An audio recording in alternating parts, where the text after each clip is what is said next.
Hey friends, I'm Jennifer LaGuardia, your life coach, always here with you to be your encouraging voice.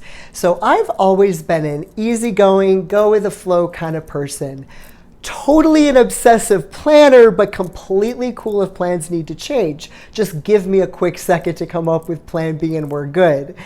But then there's the kind of change that happens. Plans you anticipated for your life suddenly come to an end. And it could have been the loss of a job or a dream aspiration you live for completely crashed.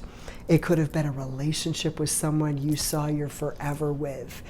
Whatever that sudden change is, it now has you feeling like your life is flipped upside down and you really just don't even want to think about plan B. I've had a lot of experience with this throughout my life. I know it up close and personal. So if you need help navigating through the process of moving forward from the end of a chapter you did not see coming, or maybe you just need help getting out of a dark place, there are these three things I live by because of how much healing it brought me and how much momentum it gave me to keep moving forward. I still to this day incorporate them into my everyday life because the routine of these three things are how I make sure I am constantly evolving into a better version of myself, and it helps me with staying out of that dark place or just get through it quicker. So the first is a lifeline for me, being able to get clear in my head, process all the difficult emotions, and just feel safe. This lifeline is prayer and meditation, my spiritual life. So when a sudden significant change in your life happens, especially the end of something you saw long term, the instability plays into your worst insecurities and fears. Friends, I share this with you from the most raw and authentic place.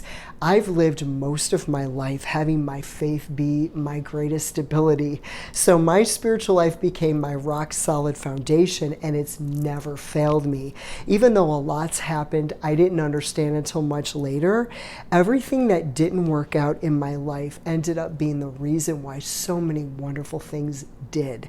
Scheduling time to go out for a walk in nature has always been my most favorite, most therapeutic way to feel connected with God. It's always been my safe space where I can feel that divine presence, completely let go and release all the heavy on my heart. I'll actually talk to God like I would talk to a best friend, or sometimes just walk in silence and meditate on all that I'm grateful for, all that is positive. And I let myself just soak in the peaceful surroundings. And in that silence, I've gotten my best revelations, creative inspiration, and direction for how to move forward. The second thing is revolutionary for launching a new beginning, and that's finding ways to creatively reinvent yourself. My original reason for getting into bodybuilding evolved from the end of a dream I had pursued for a decade of my life as a competitive ballroom dancer. I needed to fill that gaping void with something that just felt inspiring and had purpose and meaning to it. And I desperately needed structure. My life for almost a decade revolved around training and rehearsing for dance competitions. Every single day before work, sometimes on breaks and after work, I was rehearsing. And it's kind of funny how dance partnerships resemble romantic relationships. So letting go of that partnership felt as devastating as a romantic breakup. So channeling all of those emotions into becoming physically strong caused me to tap into this level of inner strength and resiliency I never knew I had. It was like this inner inspiration awakened, and I felt alive again on a whole other level. And I wanted to share that inspiration with everyone around me. The training that went into preparing for bodybuilding shows was an even bigger deal than the shows themselves, because I learned just how much weightlifting is your fountain of youth. Even though I'm not competing anymore, just living the lifestyle at 48 years old, I feel better than I did in my younger years. And maintaining that routine along with eating clean plays a huge role in how I feel mentally. It's what keeps me dedicated to it, especially on the days I'm just not feeling it. Just having that same regimented structure keeps me in a positive place in my head, if you know what I mean.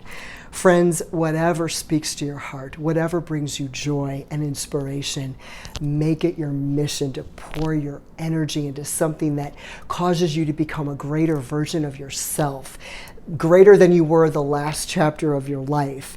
If you're not sure what that is, make it your mission to experiment and try new things. Self-discovery opens you up to possibilities you wouldn't have dreamed of for yourself. One of life's greatest gifts is getting to know and be confident with your true, authentic self. And sometimes you don't discover this until you can let go of what was. But once you do, what is in divine alignment for your life can then fall into perfect place. Friends, the end is not really the end. It's your new beginning, and you have the power to make it an epic one. Which leads me to this third thing, which I found to be completely epic for launching a new beginning. Looking for ways to take whatever gift you've discovered or rediscovered and use it to bring healing or joy or inspiration to someone else. The greatest use of our gifts, I think, is to share it with others. And the greatest source of healing, I found, is to take what you've gained to overcome and be the light of hope to someone else. I love you guys so, so much. And as always, I hope to be an encouraging voice along your journey. So please follow me on Instagram or subscribe to my YouTube channel or subscribe to my podcast on Apple Music, Spotify, or Amazon Music, Awakening Hope with Jennifer LaGuardia. God infinitely bless you all and all those you hold close to your heart.